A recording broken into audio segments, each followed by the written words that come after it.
Oui, avec oui, vous. on va se demander si Eric Ciotti n'a pas menti sur son CV. Sur son CV, en oui. lacune de Écoutez, géographie. oui, on peut mentir sur son CV? Bonne question. Écoutez, c'est ce que vient de confirmer, je dirais, alors on se pensait que c'était décidé, mais plutôt confirmer la Cour de cassation le 9 juin 2017. Alors on le sait tous, enjoliver un peu son CV, rallonger un peu les stages, s'inventer même des stages qu'on n'a pas fait. Allez, ça pourrait passer, on se demande toujours à un ami de nous aider à faire son CV, mais là carrément mentir sur ses diplômes, fabriquer ses diplômes, eh bien la Cour de cassation vient de dire que ce n'est pas si grave que ça, car l'employeur a l'obligation de vérifier l'authenticité de ses diplômes, la réalité de ses diplômes, et il doit le faire en amont du recrutement. Ouais, cette décision, finalement, c'est un peu la prime au mensonge.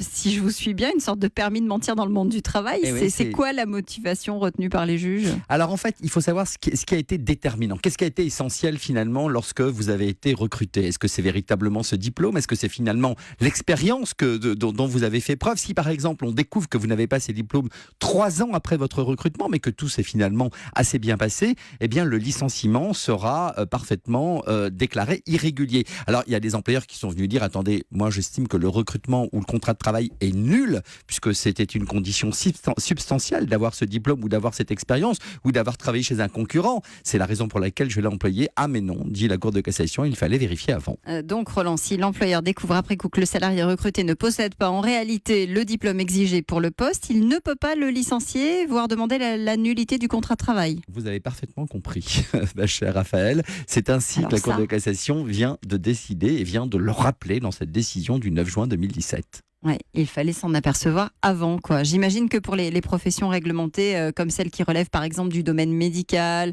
scientifique, judiciaire, c'est un peu différent. Alors oui, ce sont ce qu'on appelle des professions effectivement réglementées. D'ailleurs, vous n'avez pas vérifié, ma chère Raphaël, la présence de mon diplôme et la réalité de mon diplôme d'avocat. Mais je ne suis pas votre employeur.